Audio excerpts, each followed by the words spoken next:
For learning objectives number 2, we'll be tackling about the importance of regional trading alliances and the global trade mechanisms that goes with global businesses. For learning objectives number 3, the structures and techniques organization use as they go international. And for learning objectives number 4 is the relevance of political, legal, and cultural environment that affects the global business. So for global management, it is a distinct set of administration, communication, and management strategies tailored to the needs of interconnected worldwide community. So global management also working with people from other cultures. So basically, from this definition, so nandyan na yung mga nandyan na siguro yung mga factors, great factors that affect the global businesses. So nandyan na rin yung mga language barriers, so yung mga legal and political maybe environment of every country. So that's why that's the important in we must consider that as we go global. And the global management role is to help leaders learn from other nations and industries so that they will be able to be successful global businesses. So for learning objective 3.1 are the global attitudes. As shown are the global attitudes. Number 1 is the ethnocentric, polycentric, and the geocentric attitudes towards global businesses. So for ethnocentric, it is a parochial belief that the best work approaches and practices are those from home country. So itong ethnocentric, sir, may relate namin ito sa trabaho namin sa EOD. So by the way, yung EOD, kami po yung nagdi-dispose via detonation ng mga unserviceable ammunitions ng Philippine Navy. The same time, yung mga nakukolect namin naman unexploded ordnance that possesses threat to life, property, and activity of every Navy personnel as well as in civilian personnel. Sir, So, I'd like yes, to sir. butt in for other parang info. Pag yung mga smoke flares ng mga maritime school, is it included din sa inyo, sir? Yes, sir. Okay. Kaya pala Kami ang po- iniisip ko, sir, ang EOD ng ng PNP. Sir. Yes, Ito, sir. So, very distinct po yung EOD namin, sir, kasi kami lang sa buong AP, PNP, and other branch of units, sir, na nagdi-deal din kami sa mga underwater ordnance, sir. okay. Kasi way back from yung dati kong work, so maritime institution po, may expired kami na flares, so we need to dispose it. Hindi naman yun basta-basta lang dinidispose. And then yun Yes, nga, sir. we need to have a permission po sa BOD to pick up. Bureau of Fire. Oh. Ano yun, sir? Sorry, sir. Aside Sa from EOD po. sir, aside from the topic, sir, so yung flare kasi, sir, maraming kailangan i-consider. Yung wind direction, kasi yung flare, nag-create ng smoke, sometimes it cause fire. So kung nagdi-dispose ka, yung hangin papunta sa'yo, ikaw yung maapektuhan, sir. So definitely marami ko consider. Thank you, sir, for the info, sir. Yes, sir.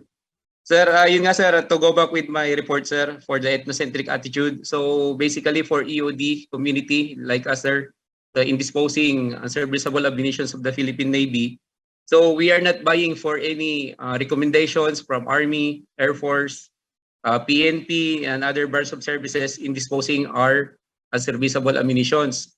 Because we are not, maybe hindi kami komportable na gamitin yung pamamaraan nila. Kasi ang alam namin na mas comfortable kami doon sa pamamaraan namin kasi hindi biro-birong, hindi pwedeng magkamali. So we have this saying that your first mistake might be your last. So basically, mas kung yun yung last mo, medyo lucky ka pag maiuwi ka pa na buo. Pero pag hindi ka na nakita, you're gone with the wind, sir. So also, they don't trust foreign countries on key decisions or technology. That's ethnocentric attitude. So sometimes they say ours is better than yours or stuff like that. So sometimes we are guilty with this kind of attitude, especially doing disposal activities, sir.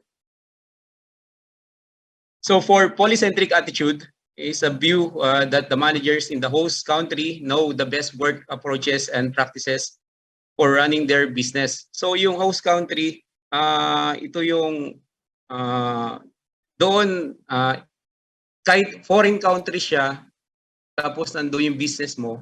So pinagkakatiwalaan, not like with the ethnocentric, pinagkakatiwalaan ng top managers, yung mga local managers, to decide for their business operation. So likely those employees in the location figure out how the best to do things. That's polycentric attitude. So for geocentric attitude, it's a word-oriented view that focuses on using the best approaches and people around the globe. And global view, and look for the best approaches and people regardless of origin.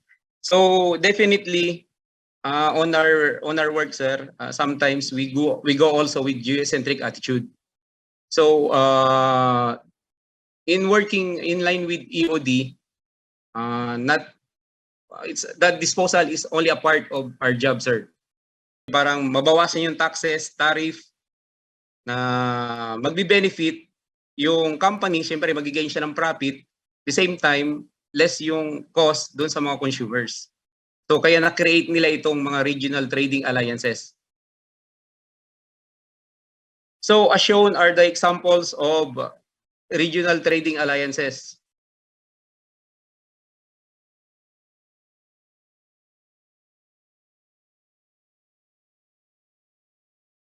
So number one is the European Union. Siguro familiar naman na tayo dito, sir. Union of 28 European nations created as a unified economic and trade entity. The NAFTA or the North American Free Trade Agreement. The Association of Southeast Asian Nation, which is ito po yung dito tayo nabibilong, sir. Then the Central America Free Trade Agreement, the African Union, the East African Community or the EAC, then the South Asian Association for Regional Cooperation, and Trans-Pacific Partnership. Sir, pardon me for not, kasi talagang it will take a while, sir, if I'll maybe elaborate this kind of trading alliances. So basically, sir, yung root lang nito, sir, within the region, nababawasan yung mga taxes nila, sir, mga tariff. So yung mga rules and regulation nila, sir. So nagbe-benefit yung mga countries na to, sir, within that organization, sir. Pero nakita natin, sir, iba-iba yung mga trading alliances nila, sir, di ba? Dito papasok yung global trade mechanism.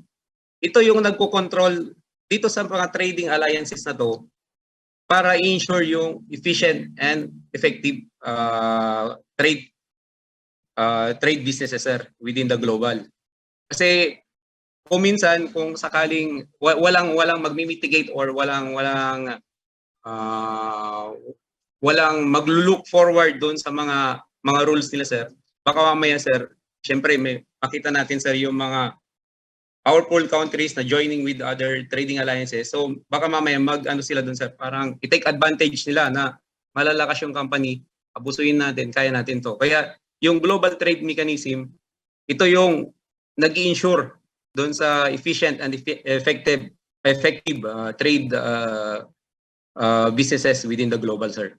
And also, the global trade mechanism provides consumer with a variety of options and increases competition so that businesses must produce cost-efficient and high-quality goods. Benefiting, these are the consumers, sir. And sir, pardon me for wearing my uniform. Kakatapos lang pala ng namin, activity within the command for the change of command ceremony. So as shown are the 4 global trade mechanisms. Sir, the WTO or the World Trade Organization, the IMF or the International Monetary Fund, the World Bank Group, then the Organization for Economic Cooperation and Development or the OECD. So for WTO, is a global organization of 161 countries. That's as of April 2015, sir. That deals with the rules of trade amongst nations. So also WTO evolved from the forerunner, the General Agreement on Tariff and Trade. Trade agreement in effect since World War II. So matagal, sir, itong WTO na to. Then WTO's goal is to help countries conduct trade through a system of rules. So sila din yung nagpo-provide ng rules about mga regional trading alliances para ma-ensure nila na walang magti-take advantage with those alliances, sir. And as of 2022, from 161 countries, mayroon na siyang 164 member countries.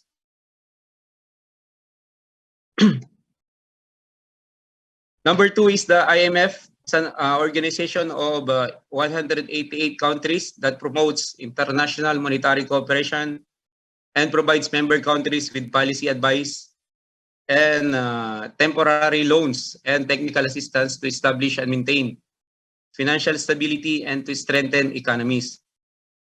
Also, IMF was the forefront of advising countries and governments in getting through the difficulties. So ito yung mga kumbaga, kung medyo may problema ka sa financial sila yung nagbibigay ng mga loans and some advices to siguro mga techniques ng other country, ng other mga organization, i-share din nila para yung business mo globally mag-maintain lang siya or mag-stay, hindi siya malugi. Then as of 2022, from 188 countries, they got 190 members as of 2022. WBG or the World Bank Group is a group of 5 closely associated institutions and that provides vital financial and technical assistance.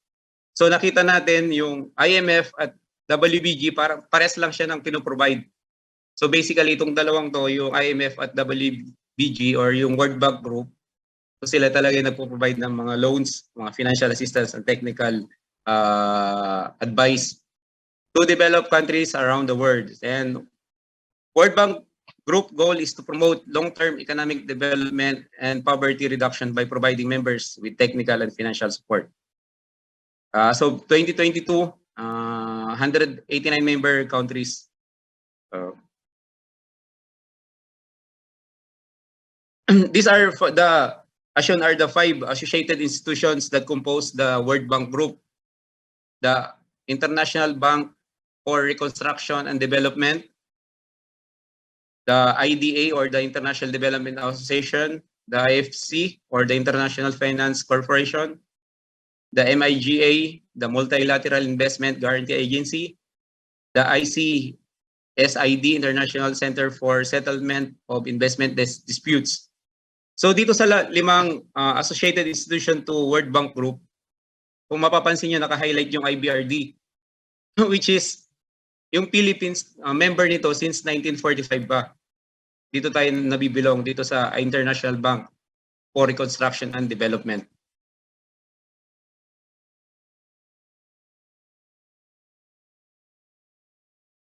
So for OECD or the Organization for Economic Cooperation and Development, the forerunner of this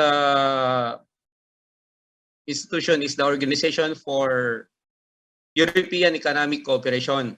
So it is a unique forum where the government of 37 democracies with market-based economies collaborate to develop policy standards to promote sustainable economic growth.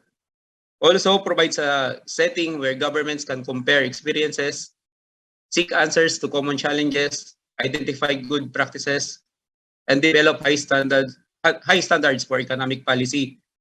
Kung mapapansin nyo, more on lang siya, more on parang mga advices. Walang financial na binibigay na parang support or itong OECD. Then currently, from 37, as of 2022, they got 38 member countries. So for learning objective 3.3 or the structures and techniques in doing business globally. So these are the types of international companies that deals with global businesses, the multinational, the multi-domestic, the global, and the transnational. For the multinational companies, corporation or the MNC, it is a company that has business operation in at least one country other than its home country. So kung mapapansin nyo, nandito yung Apple, McDonald's, Amazon, Microsoft. Very well known naman tayo kahit saan tayo pumantang bansa. Nandun lang mga yan. No? So ito yung mga multinational corporations. I just give for example, sir, but through the open source, nandun naman lahat yung mga napakarami na mga multinational corporations natin. So it's a broad term that refers to any and all types of international companies that maintain operations in multiple countries.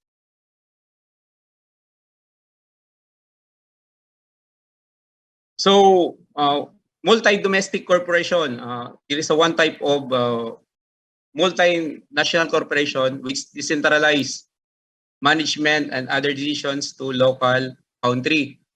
So pares lang siya dun sa polycentric attitude na they trust foreign employees for decisions. Not like with the ethnocentric na ayaw talaga nilang pagkatiwalaan doon sa mga key decisions. So because in this corporation, they believe that the host country knows how to deal with the current situation within that host country. So kaya nilang parang solusyonan yung mga problema within the host country. Not necessarily na i-relay pa nila doon sa mga mother corporation nila. So multi-domestic corporation doesn't attempt to replace its domestic successes by managing foreign operations from its home country. So definitely nagtitiwala sila dun sa foreign country where their business operates. So example for this one is the Nestle, Philips, the Johnson & Johnson, and some more. So for global company, it's a multinational corporation that centralizes management and other decisions in home countries. So ito yung ethnocentric. So just like yung difference ng ethnocentric and polycentric, yung ethnocentric, so hindi siya nagtitiwala dun sa mga foreign decisions. So kailangan pa rin niya ng mga legal or technical advices doon sa home country niya where the company located. So global company, companies that do business internationally often having multiple offices throughout different countries and utilizing virtual project teams and project managers to lead their organizational projects. So it reflects ethnocentric attitude and it treats the world market as an integrated whole and focus on the need of global efficiency and cost savings. So here are the examples, the Nestle again, the IBM, the AccuWeather, and the Coca-Cola company. So for the transnational and borderless organization, it's an multinational companies that has eliminated artificial geographical barriers and uses the best work practices and approaches from wherever.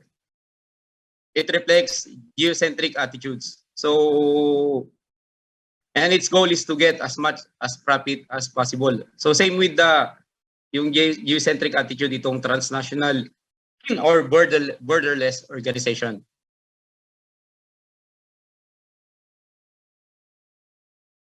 So these are the steps or techniques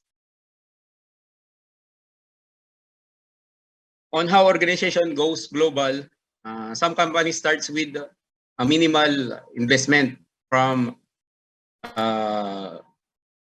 up to reaching the significant investment in global business. Number one is the global sourcing or global outsourcing. So purchasing materials or labor from around the world, wherever it is cheapest.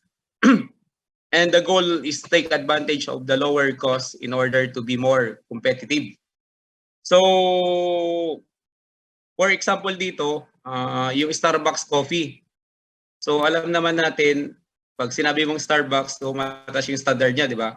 Pero yung Starbucks, kumukuha lang siya sa mga, yung mga product niya, kinukuha niya ito sa Colombia at Guatemala. So, alam naman natin na medyo mura yung cost ng coffee beans diyan sa mga dalawang country na yan. So nagbe-benefit siya doon sa murang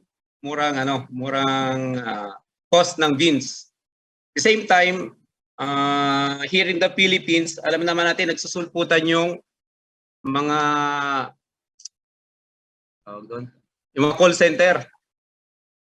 So basically yung itong mga company na to, tinitake advantage nila yung mga low cost and skilled labor in the Philippines. So example nito is itong Teleperformance. So kahapon nung papunta kami ng National Coast Watch Station, nakita ko ito sa tabi ng MOA. Sabi ko dito pala ito. Ito yung kaka-input ko lang sa sa PowerPoint presentation ko. So ito yung tinitake advantage lalo na yung mga may minimal investment. So tinitake advantage nila ito. So hindi lang dito sa Pilipinas, yung India medyo mababa din yung nila. So marami ding doon, marami ding mga call centers. So exporting and importing. So ginagawa rin ito pag minimal pa rin yung budget mo. So exporting, which involves acquiring products that made abroad and selling them domestically.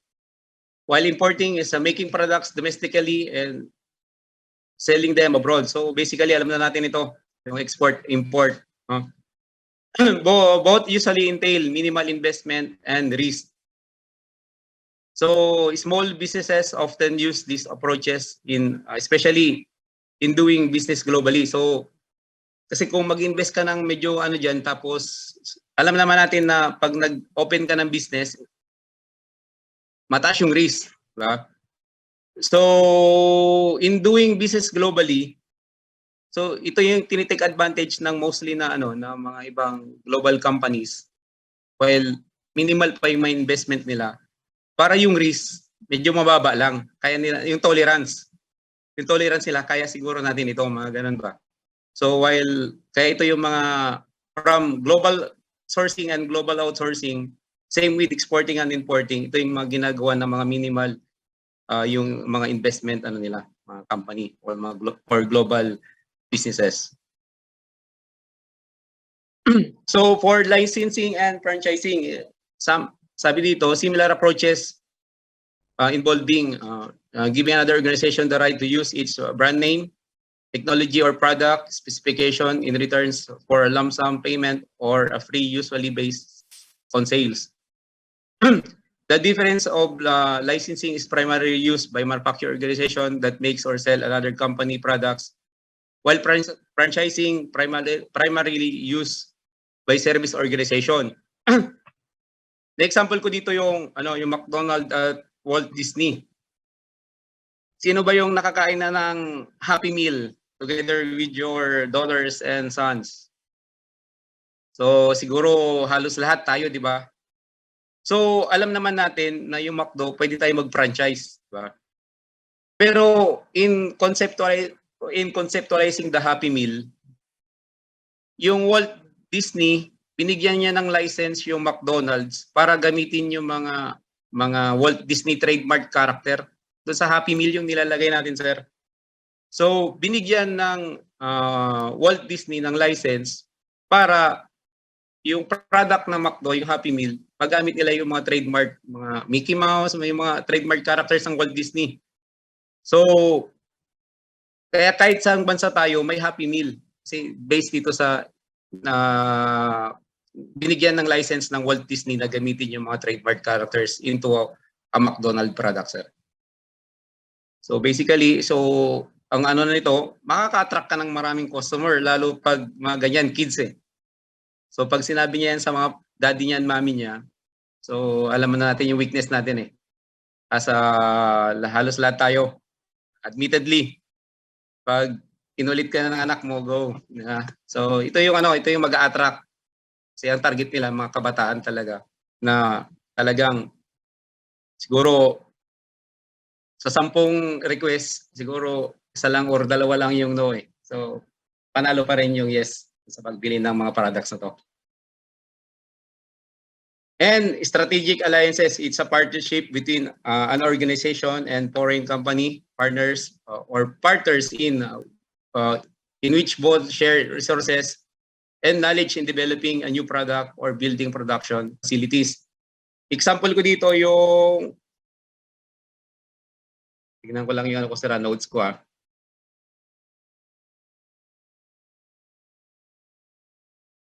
So yung alliances ng Starbucks at Barnes and Noble. So yung Starbucks, alam naman natin ito na product niya kape, di ba? So yung Barnes and Noble, ito yung mga yung mga nagbebenta ng mga books. So basically, a hot beverage or yung coffee and a good read. So parang magandang tandem. 'Di ba pag nagbabasa tayo yung kape, 'di ba? Hinahanap lagi natin kape.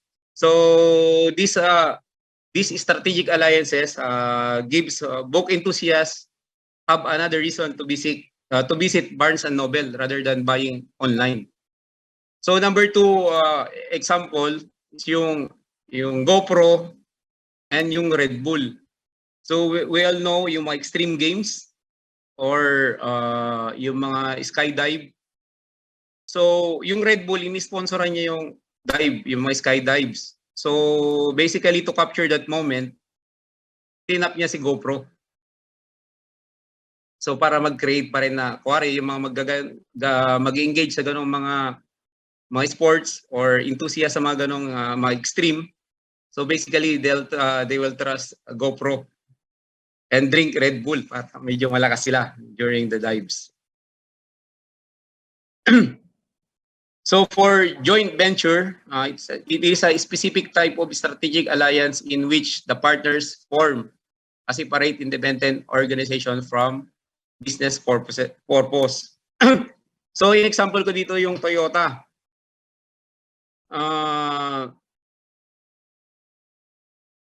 Yung Toyota Motor Corporation nag-joint venture dito sa Pilipinas with Metropolitan Bank and Trust Company of the Philippines and Mitsui and Corporation Limited of Japan. So ngayon, pwede nang mag-manufacture dito sa Pilipinas nitong mga Toyota, mga automobiles ng Toyota.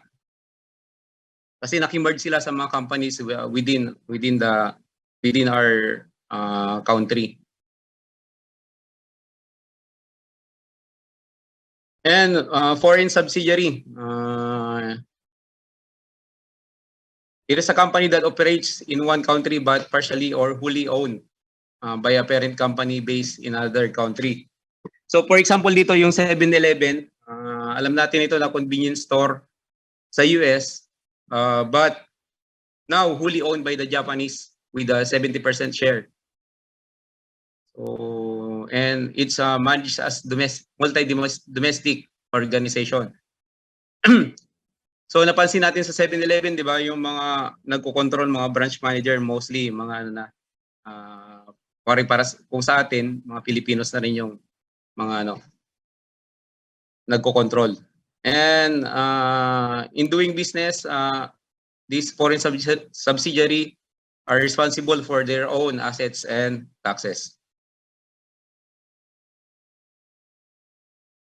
For the learning objective number 3.4 or the political, legal, and cultural environments, medyo malawak itong aspect na to, sir.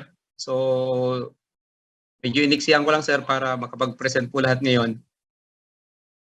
So for the political, legal environment, is a combination of a lot of factors such as current political party in power, the degree of politicization of trade and industry, the efficiency of the current government policies, the current legal framework, and the public attitude towards the economy. Basically, in-entails lang ito na kung mag-create ka ng business mo globally, dapat i-consider mo yung, for instance, yung mga legal age na gagamitin mo. Kuwari, sa iba-ibang country, iba-iba yung mga rules nila.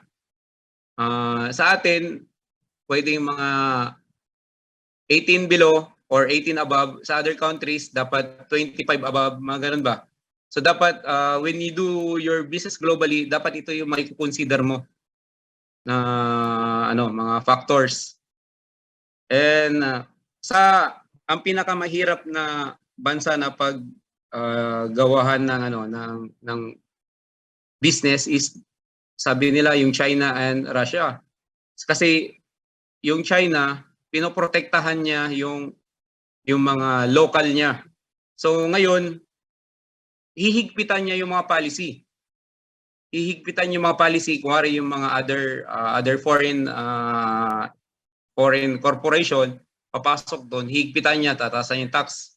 Mga ganun ba? So para in order to protect yung local niya. So kung iuwiin natin, maganda rin, di ba? Para may kita yung mga Chinese. The same time with Russians. Yung Russians naman, pag nag-ooperate ka, ngayon, ipapa-operate ka din doon sa mga special forces niya. Kuwari, makakakita lang ng counting violation, maraming mga parang bureaucracy in line with the doing business globally. And also determine how local policies, rules, and regulations affect global business and firms. Also, political legal environment is unique to each country. So, yun nga sir, kung itatackle ko yung mga aspects nitong political and legal, siguro hindi talaga kaya ng isang gabi. Kaya ang ini-entail. Mahaba po to. Biggest example for yung domestically is yung ABS-CBN, which concerns the nationality of the owner, no? So, applicable din to dito sa atin, like for example sa Philippines, kung mag-establish yan ng business, the business requires at least 51% must be owned by a Filipino. And then, pero sir, di ba may policy na ngayon na yung mga foreign na pwede nang bumili yes, dito of sa course, sir. But it must be sir, parang owned. less than. Yes po. May percentage po sila ng stocks na i-require bago ma-purchase yun. Kasi pagka mananal po yung business nila, they're not owned totally by Filipino. Parang hinihikayat ng mga investors or mga investors sa Pilipinas in a way na kailangan may share ang Pilipino. Kasi by that point, makokontrol nila yung business or yung economy ng isang country if they are capable of having 100% control of the business.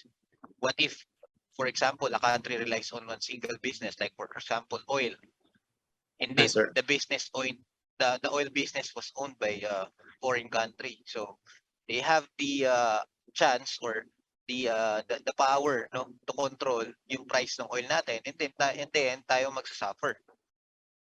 That's why parang may consensus siya. So the law in the Philippines allows consensus for each Filipino.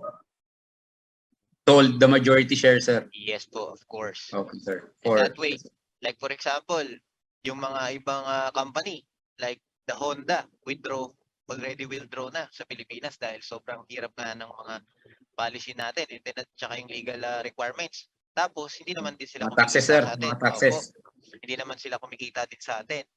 Ngayon, nag-merge sila or lumipat sila sa ibang country wherein yung growth ng business nila would support, no, by geocentrically, no, and depende rin sa social environment where they can establish, no, then put their business into status, no, yung mga ganun example po. Hi, sir. Sir, to continue, sir, for the Mhm. For the cultural environment, it refers to the set of behavioral and procedural norms that can be observed within a company, which includes policies, procedures, ethics, values of employee, and the attitudes and goals and code of conduct. And for the organization national versus national culture. So in doing business globally, organizations culture based on the research, sir. So national culture, it's prevailing, sir, compared to organization culture. Lalo pag kuwari, sample natin yung IBM. So it's a German company, sir, right? So when you do your business here, kuwari, sir, for instance, Pilipinas. So basically, yung mga majority ng employee mo is from Philippines. So national culture prevails more than organization culture, sir. So ito yung mga different sir dito sa cultural environment when doing business globally. So as shown, sir, is the Hofstede, our framework for assessing culture, assessing cultures. Number one is the individualistic or collectivistic. So people look after their own and family interests. Most prominent ito, sir, sa United States, Canada, and Australia. And for collectivistics, people expect the group to look after and protect them. Mexico and Thailand always observe this collectivistic, sir. And for high power distance, or the accepts the wide difference in power, great deal of respect for those in authority, constantly observed by the Mexico, Singapore, and France. Medyo dito, sir, parang constant yung yung Italy and Japan as compared to the low power per distance, mostly observed by the United States. So for high uncertainty avoidance and versus low uncertainty avoidance, high uncertainty avoidance threatened with ambiguity and experience high levels of anxiety, mostly observed by the Italy, Mexico, and France. For the low uncertainty avoidance, it's comfortable with risk, tolerant of different behavior and opinions, constantly observed by the Canada, United States, and Singapore, and the UK is a neutral position with this kind of in assessing culture, sir. So for achievement nurturing, achievement values such as assertiveness, acquiring money and goods, and competition prevail, observed by the United States, Japan, and Mexico. And nurturing values such relationship and concern for others prevail, France and Sweden. Canada and Greece is neutral on this achievement and nurturing by Hofstede.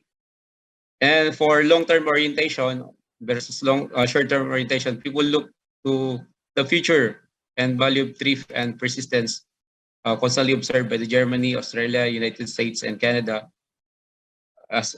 While China and Taiwan and Japan observe the short-term orientation, which they value people, value traditions, and the past of culture, sir.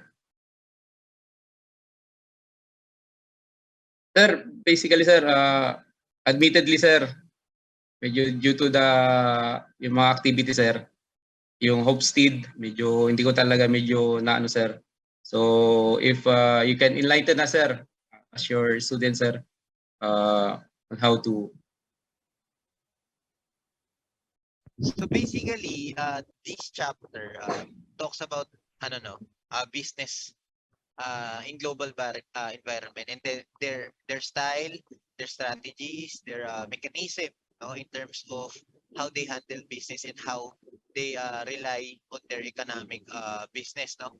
So to shorten or to summarize the whole chapter, this tells us lang naman which actually maraming countries ang included in terms of Hofstede, no?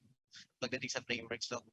But if you look closely, no, makikita nyo naman basically doon pa lang sa paano kung may kakilala kayong may kakilala kayong Hapon, yung type of strategy that they are doing in terms of their business. Like for example, in Japan, you know that Japan is very specific in terms of doing the process.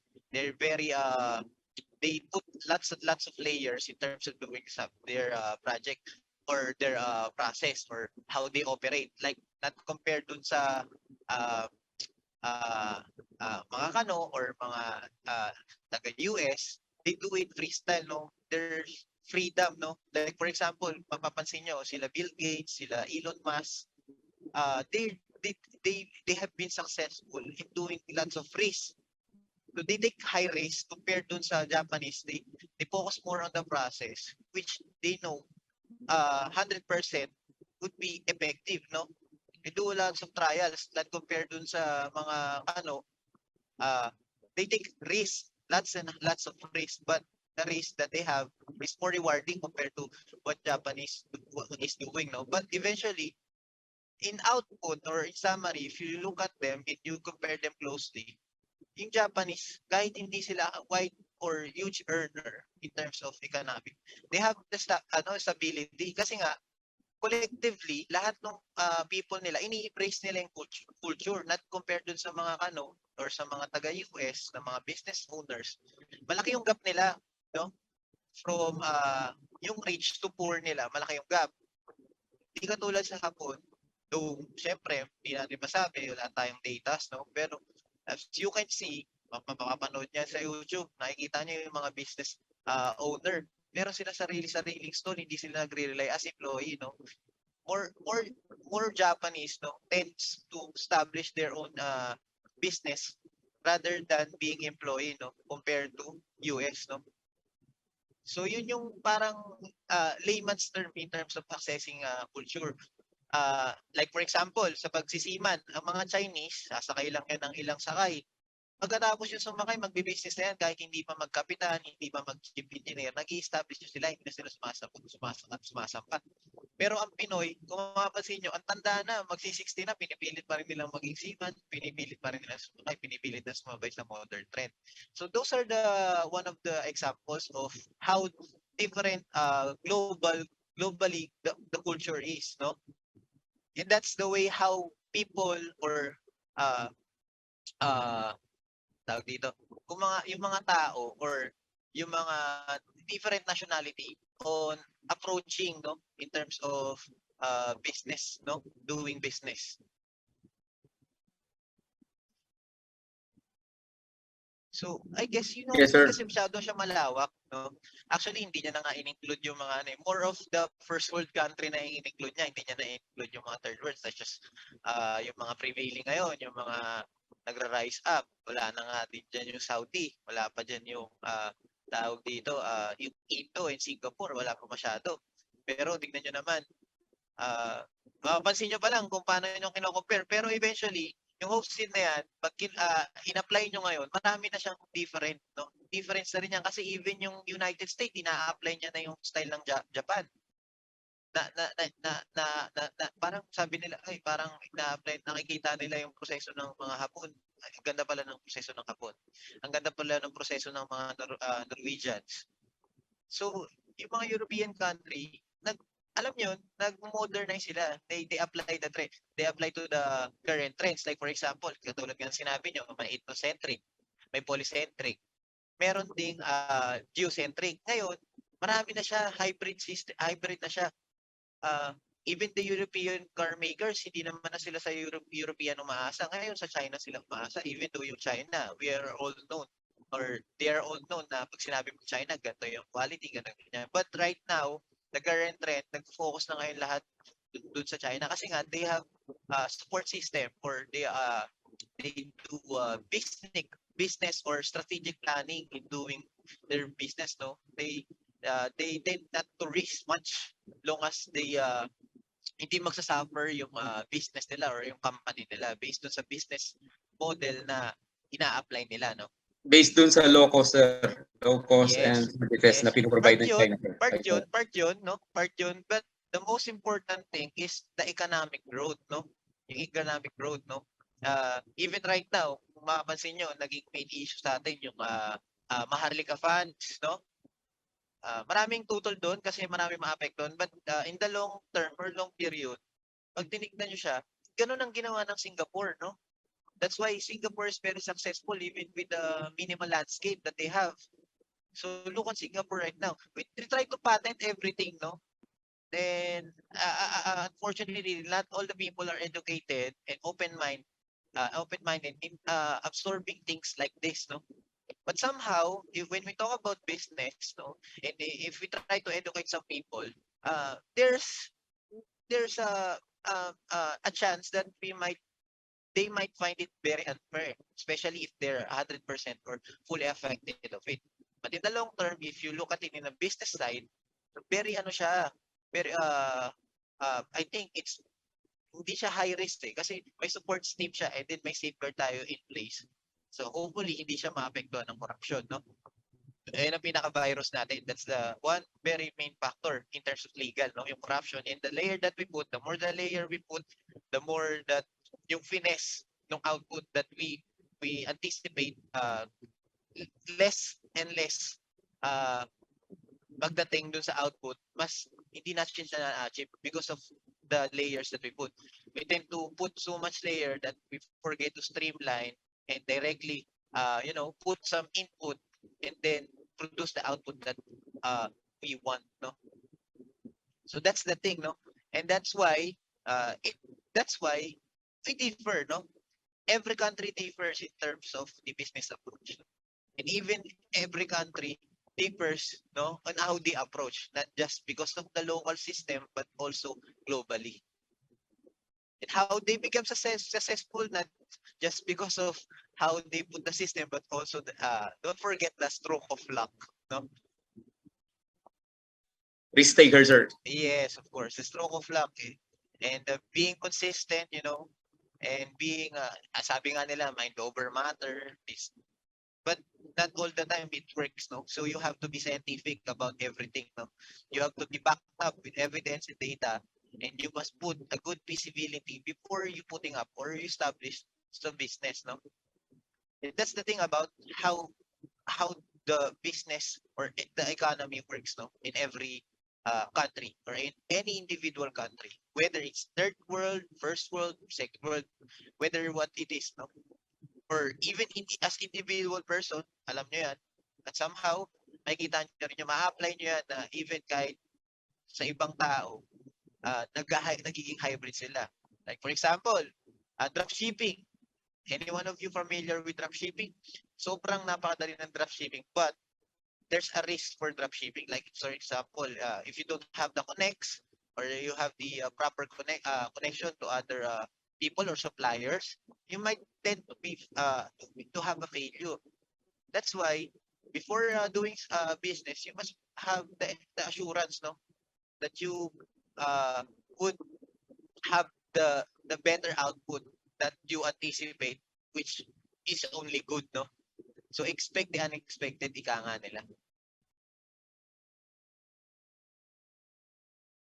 Sir. Sir, thank you for that elaboration, sir, with my topic, sir. And sir, actually, this is a lot, but we can just, put it into the rest na ang sasabihin lang talaga natin dito sa chapter na to, magkakaiba ng strategy. And even, yun nga, every country, though we are familiar with their style, they tend to put or hybrid their system into a manner which would benefit them, no?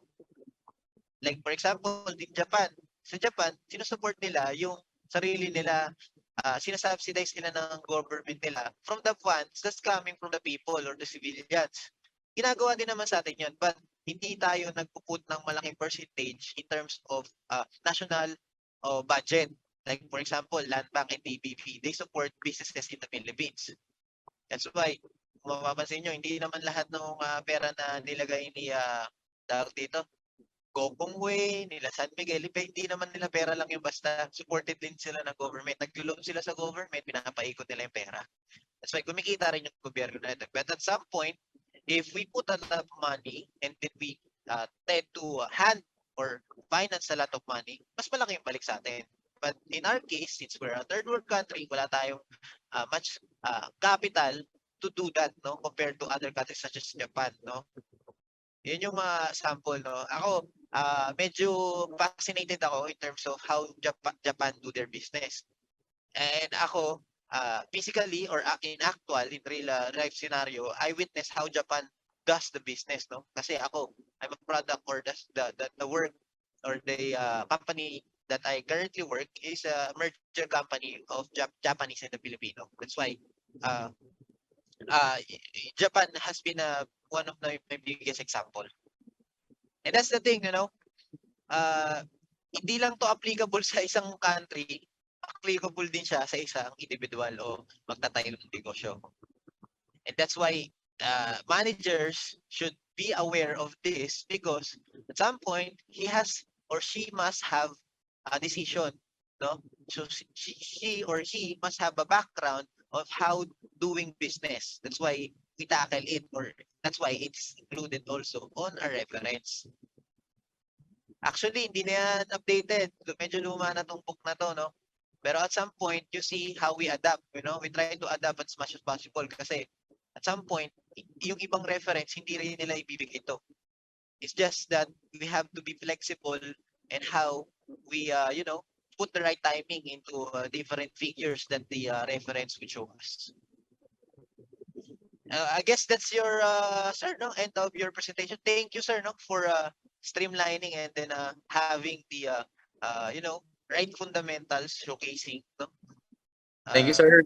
Thank you for the ano sir sa presentation. I believe the next presenter is ma'am or sir Sir Kalimat Edward for the chapter 4. Yes, sir. Good evening. Hi. Ako? I think it's tama po ito, no? Ito pong screen na to. Yes po, sir. Tama po okay. yan, sir. So just let me know, sir, if you have to skip na po for the slide or the page, no? So that we can proceed to the other slide. Okay, sir. Thank you, sir.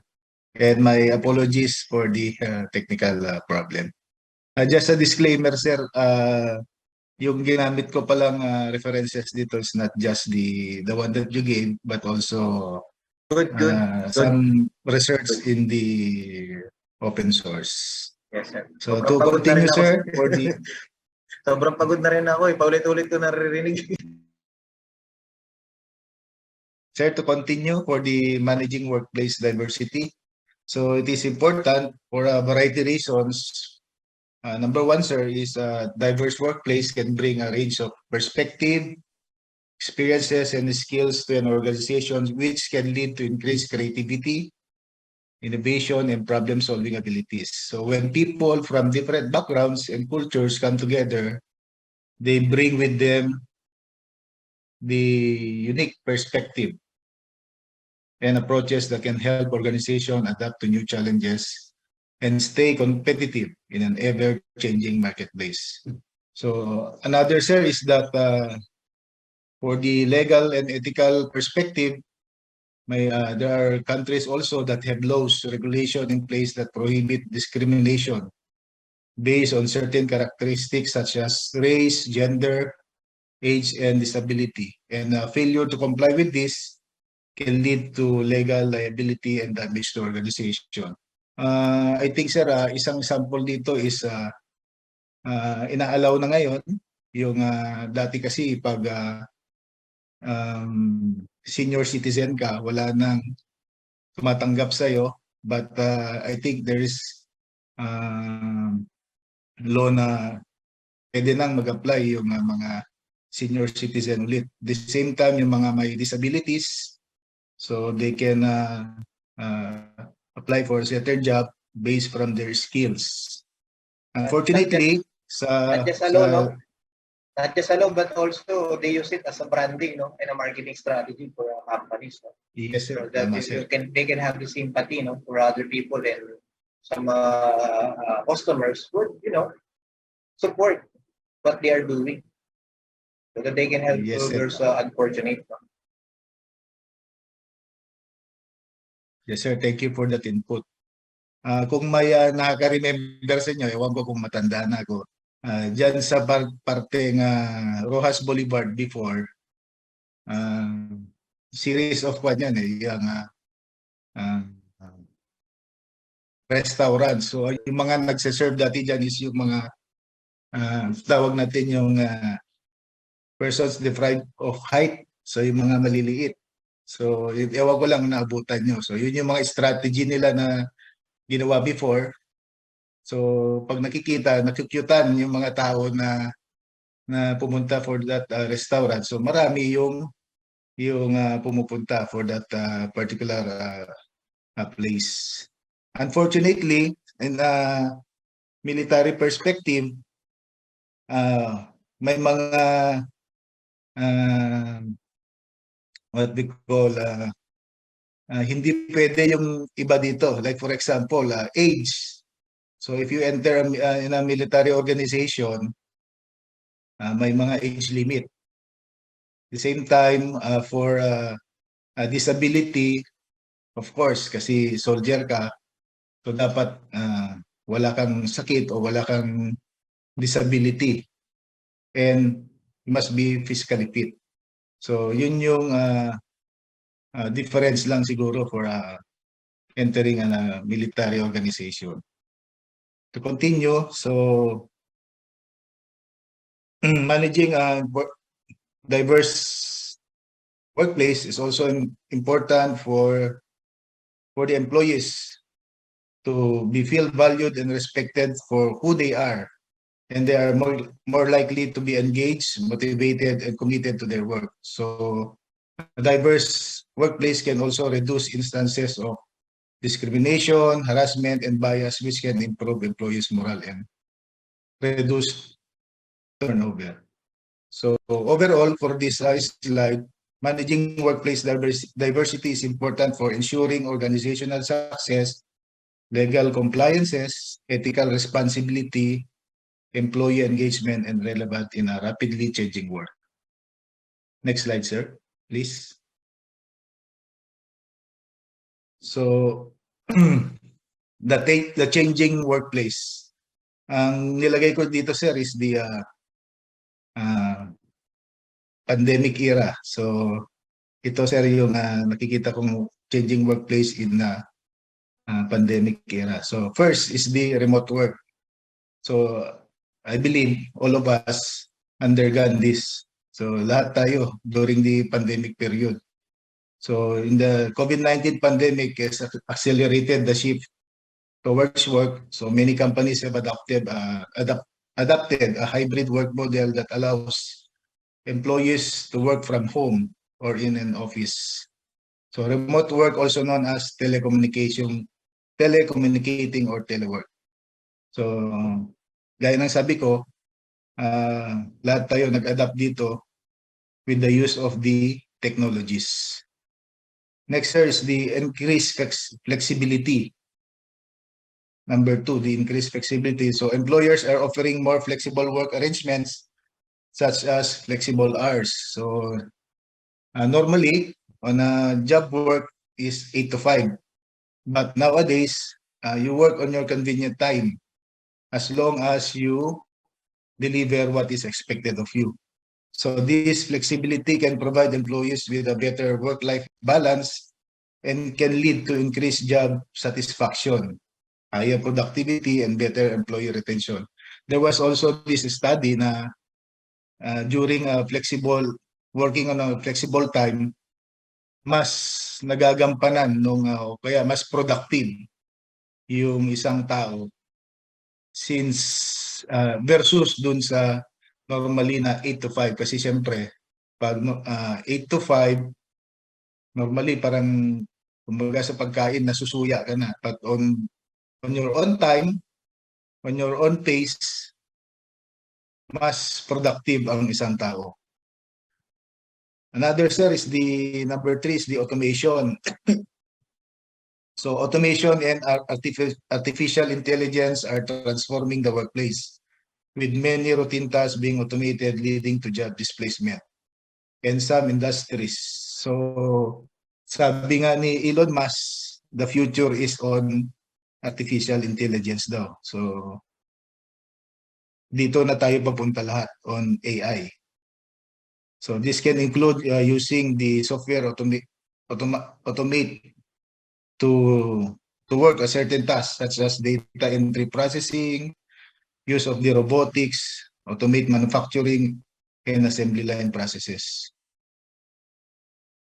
So nag-automate tayo since nag-advance yung technology. Next slide, sir. Second, next, sir, is the gig economy. So gig economy, also known as the ad hoc, hindi siya permanent. So during the years, gig economy has grown rapidly with more people working as freelancers or independent contractors. This trend has led to more flexible work arrangement, increased job mobility. So sa in a military perspective, medyo hindi masyado pinapractice to. Sa mga civilian sectors, meron tayo dating tinatawag na contractuals. However, pag if they reach beyond 6 months, according to law, dapat magiging permanent na sila. So, but on the private sectors, ito mostly ginagamit. Like for example, yung mga pag may mga big events, concert, mga sports activities, so hina-hire yung expertise ng isang company for that particular event.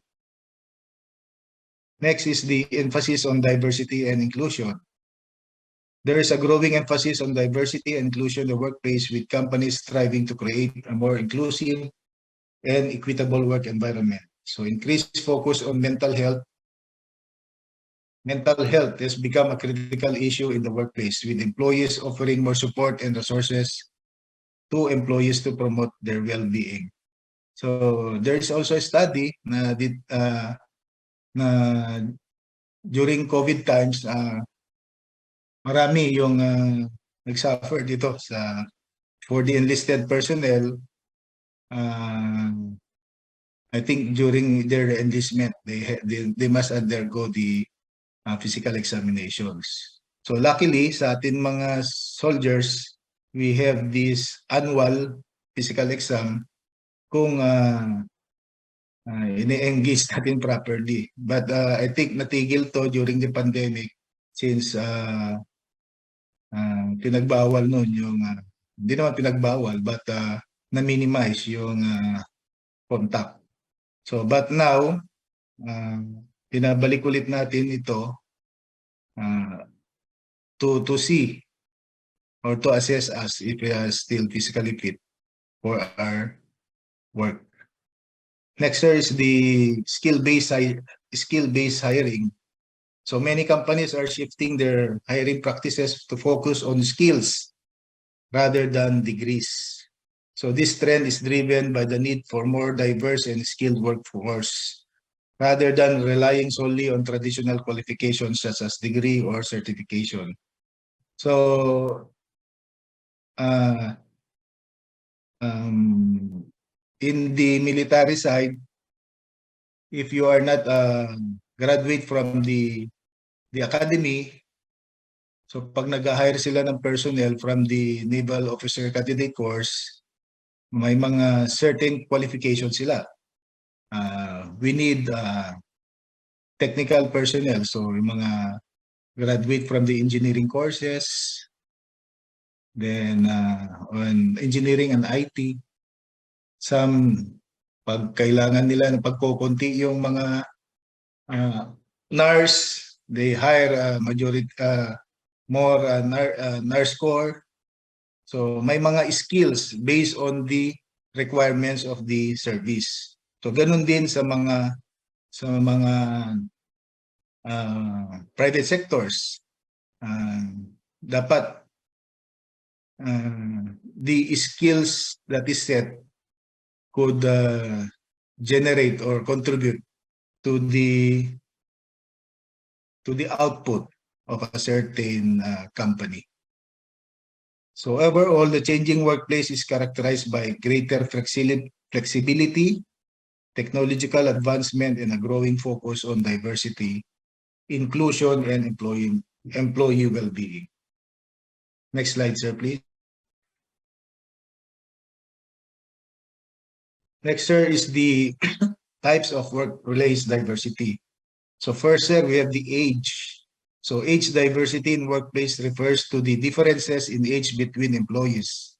These include differences in generation cohorts, such as meron tayong tinatawag na baby boomers. So the baby boomers, lagi natin naririnig to. So they are the those who are born after the World War II. So tawag sa kanila ay the baby boomers. Another age group, sir, is the Generation X. These are the person from mid-1960 to 1980s. So they are called the Gen X. Next age group, sir, is the millennials. So this is where I belong. The age group from 1981 to 1996. Then we also the Gen Z. So the Generation Z are the born 1997 to 2010. The last cohorts is the Generation Alpha. These were born 2011 to 2010, 2020. So this diversity can bring a range of benefits. Often have more experiences and knowledge, which can value in the mentoring or training of younger employees. But the younger employees, they also offer new skills or new innovations in order to improve the workplace. Next, sir, is the gender diversity in the workplace. So gender diversity refers to the gender representation among employees. This include individuals who identify as male, female, or non-binary. So it can bring a range of benefits. So based from our research, gender diverse teams are more innovative and perform better than teams that are not diverse. So gender diverse are also better equipped to understand and serve diverse customers, and they can bring a range of perspective and work experiences on the diverse customer bases. In military perspective, meron na tayong tinatawag na gender equality. So, gone are the days na yung male, yung dominant. Although, technically, dominant pa rin yung male, but for the opportunity, equal na yung male and female. So, kung ano yung privileges na pwedeng ibigay sa male, supposedly gano'n din ang pwedeng ibigay sa female. Next, sir, is the race and ethnicity. So these are the representation of employees based on their racial and ethnical identities. This can include individuals who identify as Black, Indigenous, or people of colors, as well as those who identify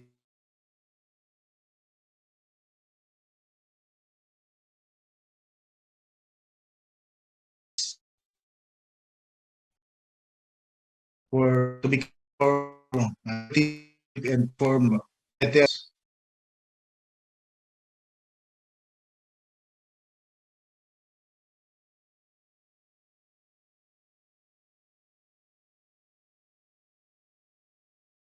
religion. So religious belief can also prohibit or encourage work behaviors. Many conservative Jews believe that they should not work on Saturdays, or some Christians do not want to work on Sundays. I have an experience with this religion. during my junior days, especially for the civilian human resource that I work with. May tinatawag kami before na the Wednesday group. So yung Wednesday group na yun is laging nagsisimba sa every first Wednesday, absent kasi nagsisimba sa Baclaran. Baclaran ba? Tama, Baclaran. So, hindi mo sila mautusan, siyempre absent eh. Para maging win-win yung yun,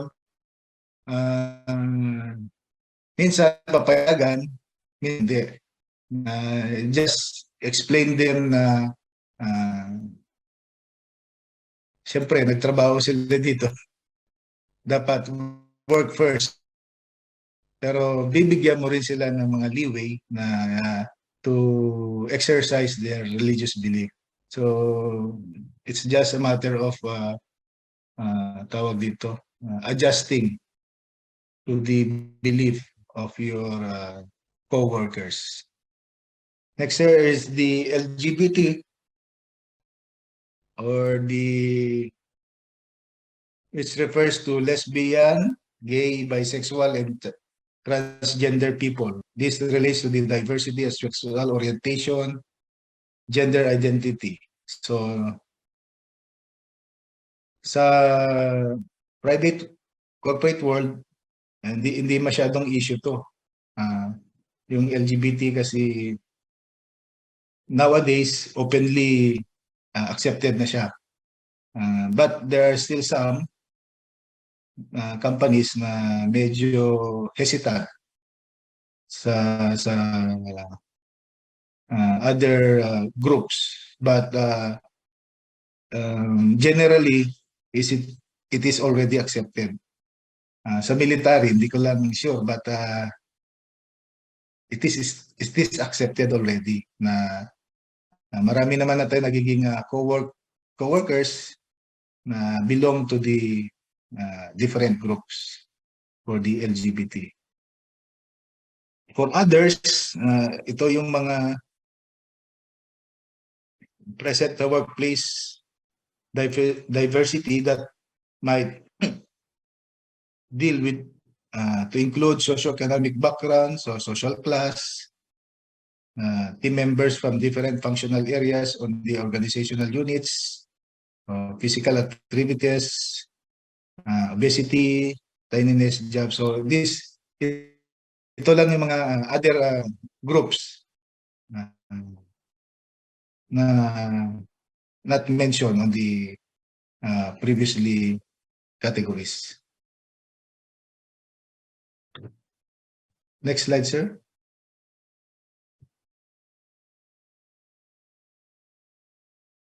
So managing challenges in managing diversity. So number one is the bias and stereotypes. So managers may hold unconscious bias on stereotypes that can impact their ability to manage diverse teams effectively. So these biases can lead to unequal treatment or opportunities for certain employees, which can create tension and conflict within the team. So actually, biases is as a leader, ang ginagawa ko lang dito is the reward and punishment. So regardless kung ano ka, basta pag ginawa mo ng mabuti yung trabaho mo, you will receive a certain award. But if you don't do your job, may corresponding punishment. So that applies to the whole personnel that I manage. So communication barriers, like I mentioned a while ago. So yung organization din kasi ng military is diverse. So we come from different places. So may Ilonggo na nagsasalita, akala mo sinisigawan ka, pero yun yung normal tone niya. So meron din yung iba yung Tagalog nung mga certain personnel, akala mo minumura ka niya, pero yun yung meaning pala nung Tagalog term that they are using. So again, it's up to the how you manage those different communication barriers. So pag hindi natin na-manage to, magkakaroon ng misunderstanding o confusion or miscommunication among team members. So pag may miscommunication, this will lead to decreased productivity or negative impact from team's overall performance. Or sa military side, you cannot achieve or you cannot perform your mission kung may communication barriers. Next sir is the resistance to change. So ito malimit to yung sabi nilang term na ito na kasi yung nakasanayan namin. So ito yung these are employees or personnel that resist diversity or initiative or hesitant to work with individuals na may new innovation, may innovation or may new ideas. So prohibit nila. Hindi, okay na to, nakasanayan na to. At saka nagli-lead naman to a positive outlook or good feedback. But without trying the new idea, baka from a good output, baka maging better. So we should manage properly itong personal natin to those who resist change. Next, sir, is the lack of understanding. So managers may lack an understanding of different cultures and customs which can impact their ability to effectively manage diverse team. This lack of understanding can lead to miscommunication and negative impact in performance. So synonymous siya sa sa communication barrier. So siyempre different personality, may iba-ibang kultura yan. So you need to adjust. You need to see kung yung their actions ganun talaga yung kultura nila from the region that they belong. So lalo na dito sa Philippines, we have different cultures. Ngayon, before yung pag Idil Fitir, hindi natin sineselebrate as hindi siya holiday, but ngayon holiday na siya.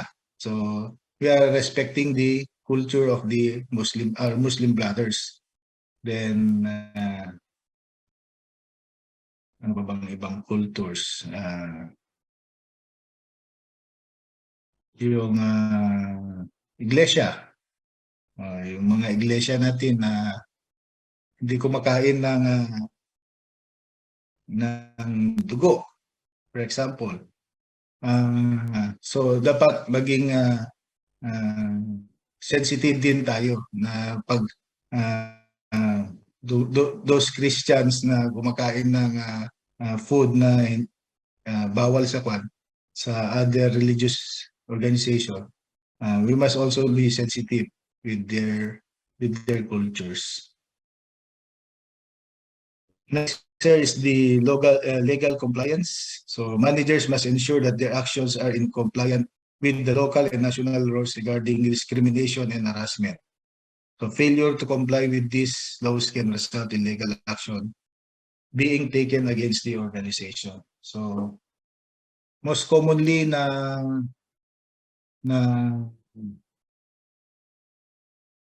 nababiolate dito is the sexual harassment. So since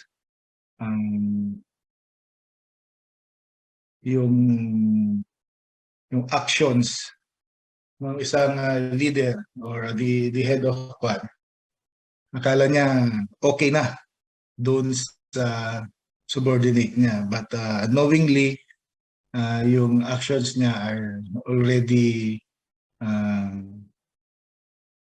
nade-degrade na yung certain personnel. So we must also be conscious with the actions that we are engaging to our personnel.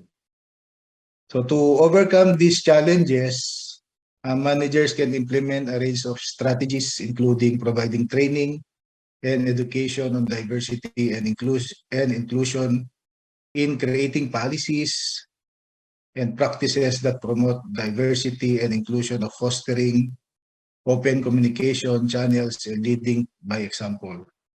It's also important for managers to prioritize diversity and inclusion in their hiring practices and to actively seek out and recruit diverse talent. So by doing this, managers can create a workplace that is welcoming and inclusive for all employees to help to improve team performance and productivity. So isa sa ginagawa natin to educate our personnel is we conduct the TINE. So that's all, sir, for the chapter 4. So I hope I deliver something. But before I end, sir, I'll have a video for this chapter. So I hope mas maintindihan natin if you watch this video. The world is evolving rapidly, yet we're not embracing inclusion at the same pace. We're all different, and our differences can generate various points of view and contribute to creativity and innovation. That's why at DuPont, we believe in embracing diverse talent, valuing each member of our team, and providing inclusive leadership.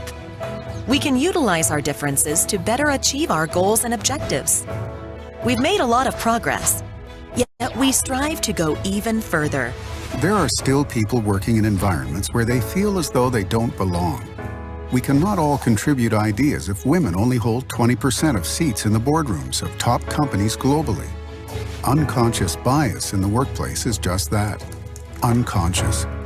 It occurs before we realize and negatively shapes our assessments of people, especially when it comes to decisions such as hiring, promoting and developing talent. Research shows that diverse, inclusive teams are not only more innovative, they're also more engaged and creative. 35% of diverse teams outperform less diverse teams, while diverse companies are 70% more likely to capture new markets. Due to its subtlety, unconscious bias leads to unintentional exclusion. But you have the ability to influence change right now. Open yourself up to new ways of doing things, to lead inclusively, and, for example, Mentor someone who's different from you. give an assignment to someone other than your normal go-to person. When promoting, think about who's made contributions that you've overlooked. Ask the shy or introverted employee for input during a meeting.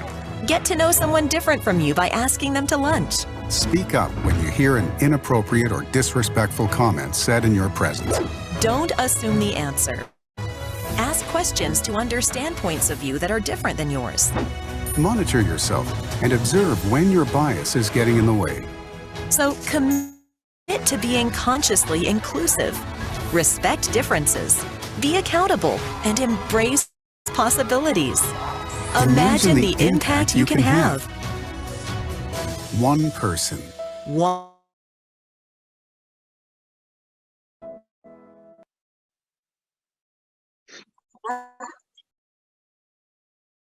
Sir, that's all, sir, and thank you for the opportunity to present.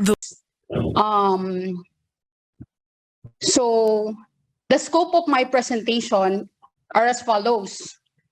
I just have 3 learning objectives. So, but first, sir, please allow me, sir, to relate this to our job, since majority of us are from the Philippine Navy, sir. So first, sir, adlib lang, sir. According to Vice Admiral Bacordo, before he assumed as the flag officer in command, he mentioned this, sir. One of his greatest challenge, sir, is changing the mindset of every sailors and Marines. This means, sir, that we need to change the systems that are counterproductive, sir. So with that, sir, may I request, sir, ma'am, let us look our organization, because my first topic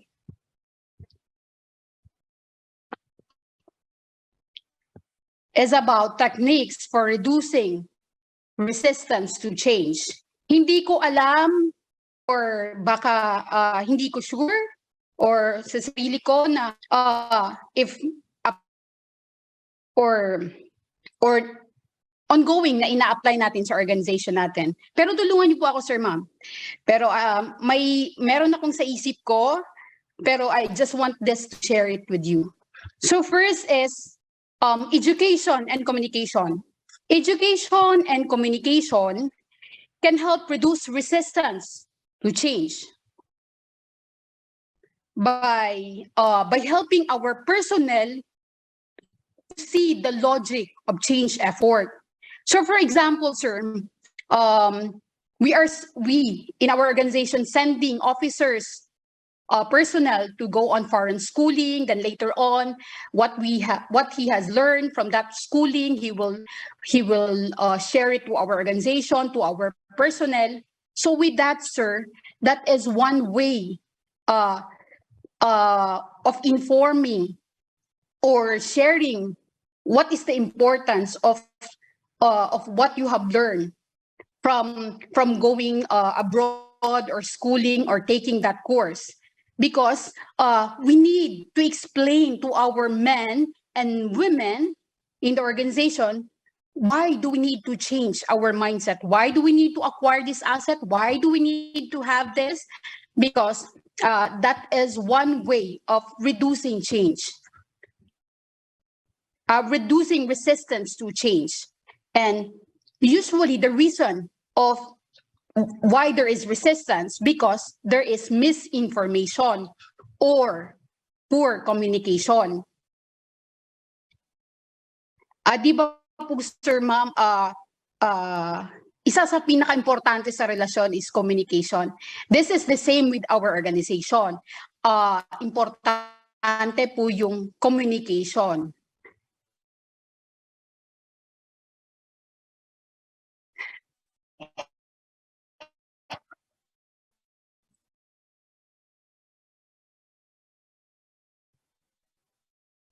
Next technique is participation.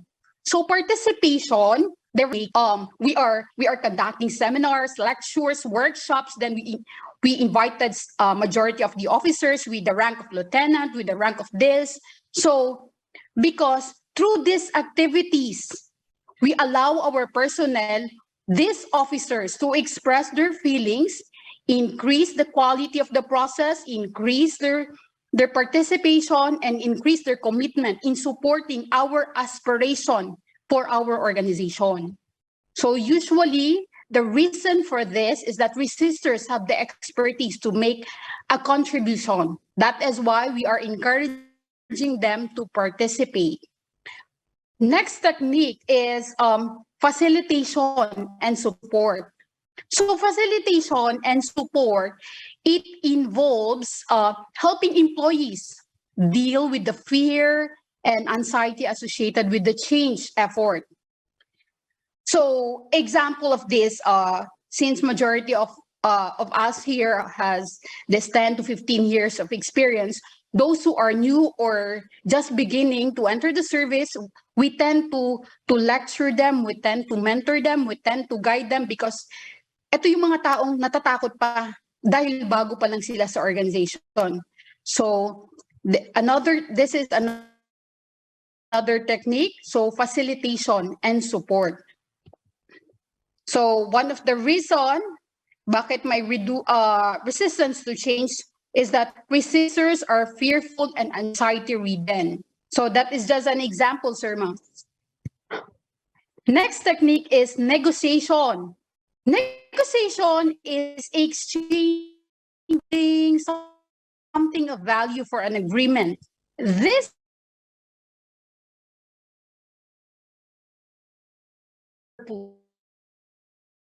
source. So for example, Sean, so before we will be promoted to the next higher rank, the higher headquarters has created a policy for us to follow.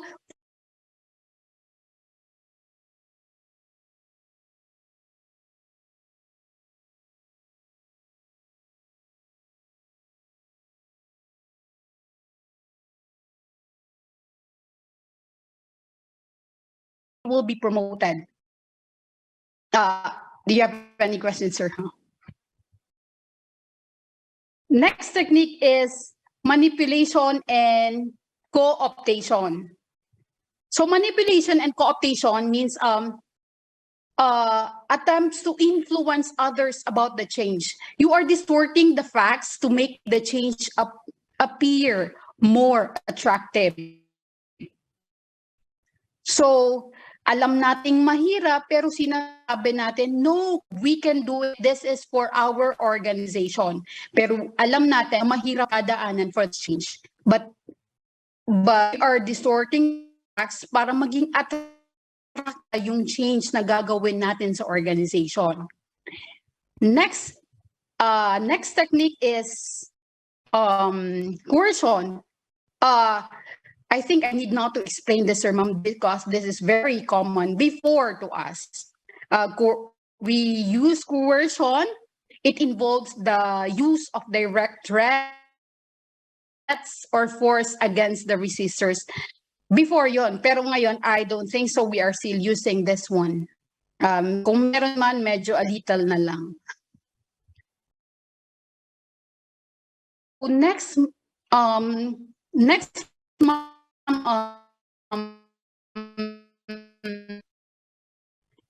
Next is leading change. So leading change. Organizational change is an ongoing daily process. So how can managers make the change? How we as an officer can make the change successful? First is make the organization change capable. Second is understand their own role. Kung ano yung role ng mga tao nyo. And kung if ever, the third one, kung wala silang role, give them some role para ma-realize nila that they are important. So that is why I believe that each and one of us, kung ano man yung role natin sa organization natin, sir, ma'am, that role is very important in achieving our aspiration of having a modern and multi-capable Navy. Pasensya po, sir, medyo nire-relate ko lang, sir, para medyo biglang pumasok agad sa utak. Alam kong inaantok na po sila, sir.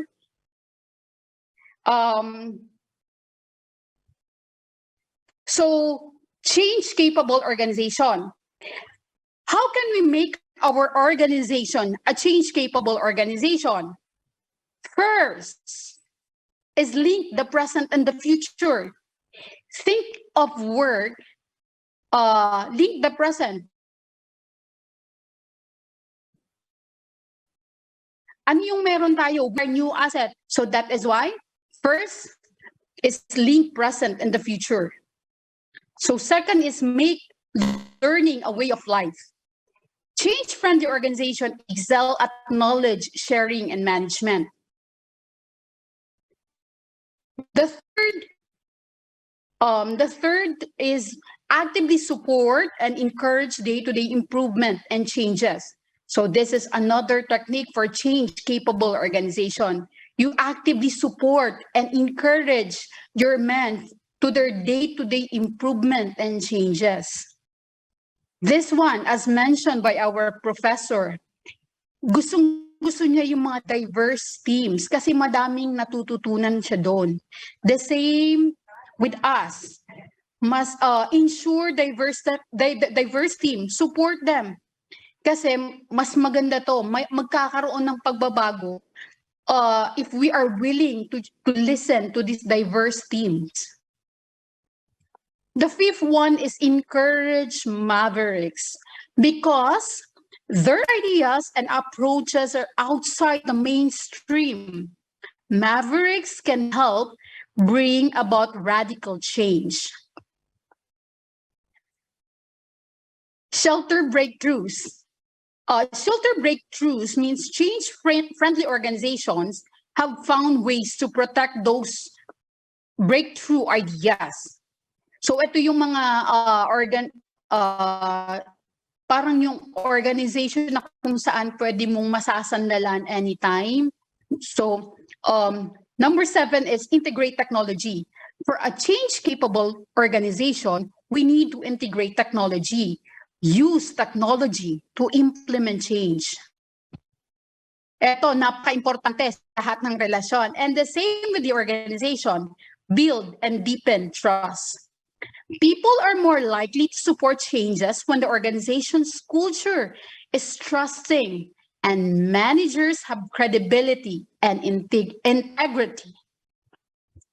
So number 9 is couple permanence with perpetual change. Off video.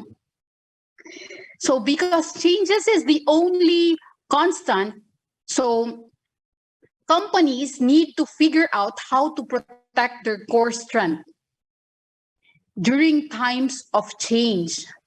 So last, number 10, for a change-capable organization, support an entrepreneurial mindset. Many younger employees bring a more entrepreneurial mindset to organizations and can serve as catalysts for radical change. Ito yung nangyari din sa organization namin, kaya medyo nakaka-relate ako eh. Ang gaganda ng mga ideas ng bagong pasok. Kaya ini-encourage ng boss namin, sila yung mag-lead, tingnan natin kung ano yung mga bagong may ambag nila for our organization. So my last topic is about changing culture. So making changes in culture. So if conditions are right, how do managers change culture? The same with us as an officer. We are usually deployed to so many units of the Philippine Navy. Minsan ayaw natin yung culture na napuntahan natin, ayaw natin yung culture nila. But how do we make change of that culture? Alam ko may iba-iba tayo pamamaraan, Sir Ma'am. But according to Stephen Robbins and Mary Kotler, and the author of this book, Management Global Edition, the first strategy for changing culture is set the tone through management behavior. As a top manager, you need to be a role model. Next is create new stories, symbols, and rituals. Replace those currently in use. The third one is adopt the new values. So select, promote, and support employees, yung mga nag-a-adapt ng new values. The fourth one is redesign socialization processes. This is to align with the new values. Then the fifth one is encourage acceptance of the new values. Change the reward system. Kung dati, binibigyan mo siya ng 1 day or hour pass or hour authorization for him to leave your office for just an hour. So ngayon, change the reward system. Bigyan mo siya ng araw. 2 days, 3 days para ma-encourage siya na sundin yung culture na gusto mong baguhin. Next one is clearly specified expectation. Before, kung ano yung mga unwritten norms. Ngayon, for you to have a change culture, or for you to change the culture, clearly specified your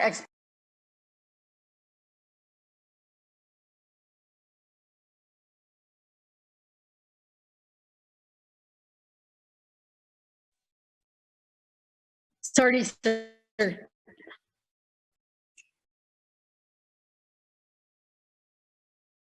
Ma'am, medyo na wala.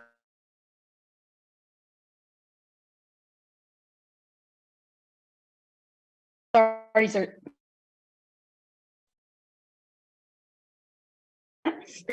Go back Um, po. Inuubo lang po, sir. Sir, po is shake up current subcultures. Minsan kasi yung dun sa workplace natin, dahil sanay na sila dun sa trabaho na yon, parang yung ugali nila nagbabago. So if you want to change the culture, pwede mong magkaroon ng rotation with your unit. Pwede mo siyang, if ever he will not follow this change culture, you can tell him pwedeng ma-term yung service niya. This is this is not common in our organization na i-terminate mo bigla-bigla. But in business or business organization, usually they ginagawa nila to. Lastly, sir, is that employee participation. Work to get consensus through employee participation and creating a climate with a high level of trust. That's also for my report, sir. Questions po, sir, ma'am? That ends my presentation.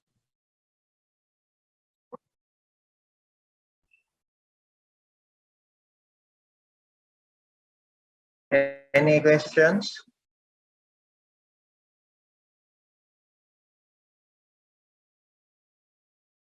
That you can add po.